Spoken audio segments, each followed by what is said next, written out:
What is good, YouTube? Warstu here with your weekly The Batman 2021 Robert Pattinson is Bruce Wayne and Batman video. So just because production has halted for the moment on the Batman production does not mean that no work is being done. Just like my good friend James Gunn said yesterday, working on the Suicide Squad edit from my home. So just because production is halted for now does not mean that Matt Reeves, etc.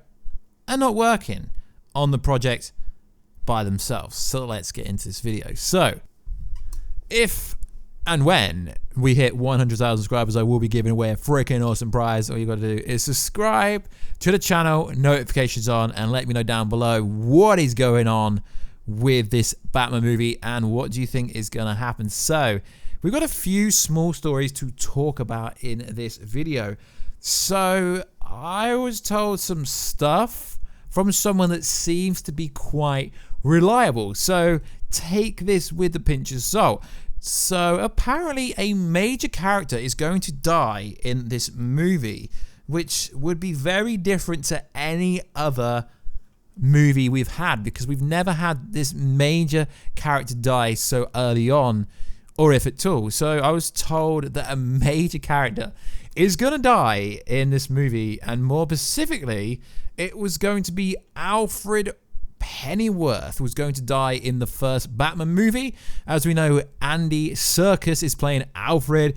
He's also the director of Venom 2, which at the moment comes out in October. So something like this happened in the comic books as well. The comics by Tom King where Alfred dies. There is a little arc where it says here, "Oh, we would run and chase through every room in the mansion, shouting at one another, 'Stop! I would never stop, neither will I,' screaming and laughing on for hours. We were not ready for the end." So yeah, it could happen, it might not happen, but like I said, guys, people are still working at their computers personally, so people will still be getting information and stories out there. So it would make a lot of sense if this happened, because apparently Andy Serkis' role in this movie isn't going to be as big as you think. So that is something that I found fascinating. So the composer of the score, Michael, I'm not even going to attempt to pronounce his name because I know what you people like down below if I butcher it. So he's had a long and successful career scoring movies and has worked on iconic projects like Doctor Strange, Rogue One, a Star Wars story. Okay, that's debatable because Rogue One is a bit meh. And Star Trek. He also is lending his talents to Matt Reeves. The Batman recently teased the open collaboration between the two, highly anticipated flick. And he said the following. It's quite in depth. He doesn't really give anything away, but he kind of does. "I felt total freedom to do whatever I wanted. Matt always agreed. This is our Batman. This is our vision. In the same way that I always loved what I still do about Batman comics and graphical novels, is that each of these artists, each of the authors, they take their own crack at what they want, and this is the best version of Batman." So essentially he's been given total free reign of the scoring in the Batman movie. Well, it certainly looks like Matt Reeves is creating a very good working environment, although there is no working environment at the moment. If they are working currently, they'll be working in self-isolation.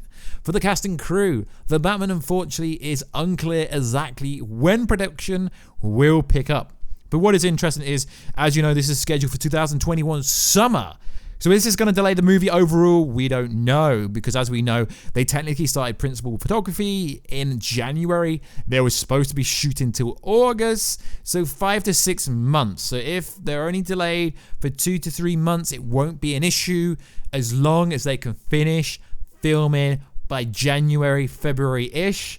Then they can still get this movie out because they can still work on CGI and VFX behind the scenes right now. So it is going to be very interesting to see when they do pick this movie back up and when Hollywood picks back up. But as I said, James Gunn's currently editing the Suicide Squad at his home PC. I'm pretty sure he's got a sick setup to be editing the Suicide Squad movie on his home PC. So it is interesting how a lot of people are saying that no work can be done in Hollywood, which I do agree with, but then it's like Warner Bros. Shut down the theory that Wonder Woman 1984 was going to be released straight to digital download. They said no, it's coming out the box office. So some people are still working. You know, there's devices like Skype and video services.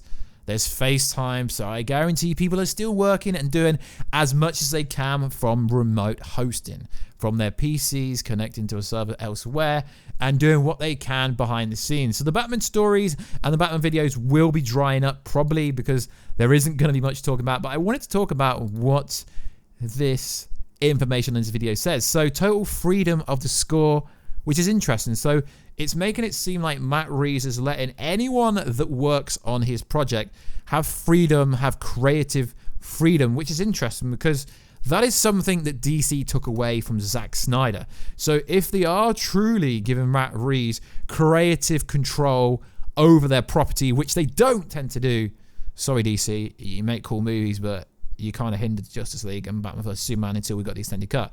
So if they are truly giving him open freedom, creative control, this truly will be a very different Batman movie. As we know, Robert Pattinson is the Batman in this movie, and he's very different.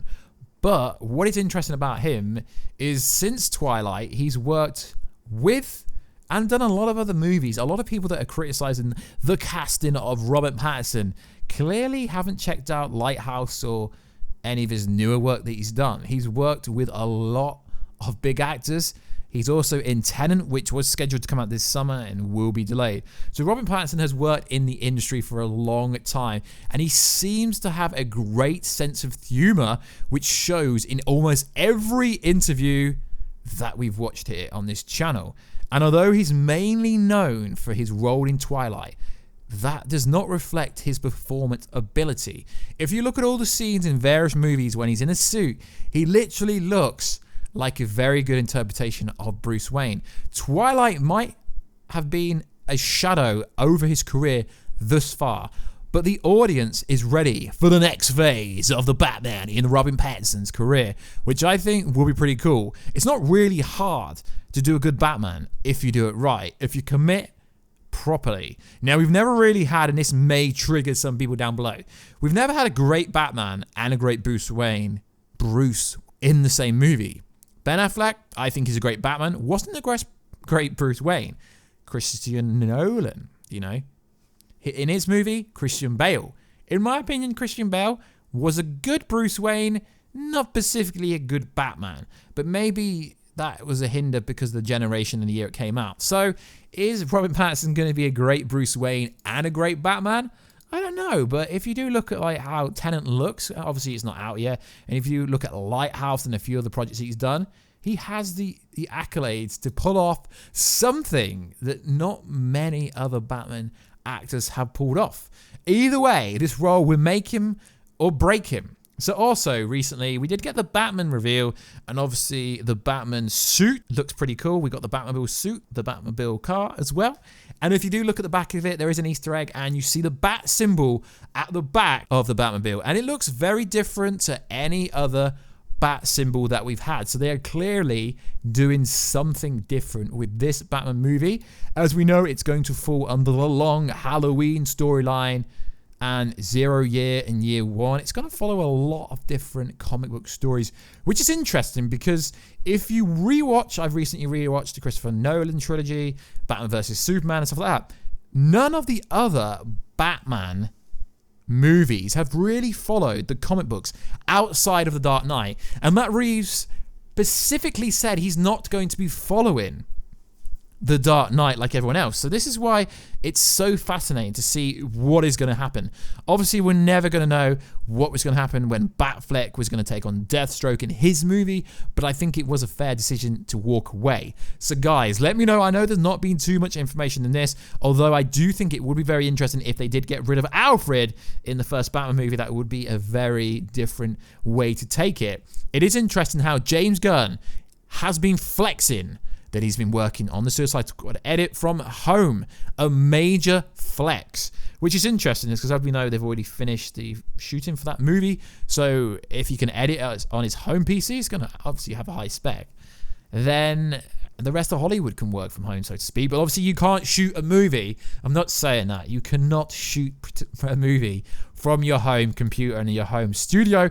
But if they did start work in January, which it kind of looked like they did imply, then they can do a good bunch of the editing. They can edit what they've already done so far. They can get a lot of stuff ready from behind the scenes. So in theory, they can have a lot of stuff. And most movies, the full script isn't generally already done. So he can be working on things that weren't necessarily already finished in this hiatus. So maybe it could turn out to be a good thing and could give Robert Pattinson more time to bulk on some more size, to get a bit bigger. It could be a good thing for the Batman movie. Maybe not for Black Widow and other movies, but maybe for the Batman movie, because we're still well over a year away. We're only in March. It's due next summer. We're still like 14, 15 months from the release. So it could turn out to be a good thing. Now, I personally do think this movie will be delayed slightly, but I still think it will be coming out next year. It's just a case of when. Now, a lot of people seem to think none of like the Marvel movies and DC movies next year will be affected because it's so far away. Well, really, if this lasts 3 to 4 months, then they will all have to change a release date and push over or push back a few months. But it's not going to be the end of the world. It may cause some conflict in scheduling, because when they shoot a movie, believe it or not, guys, they've got to book out the space where they're shooting. They can't just randomly rock up, can they? No, they can't.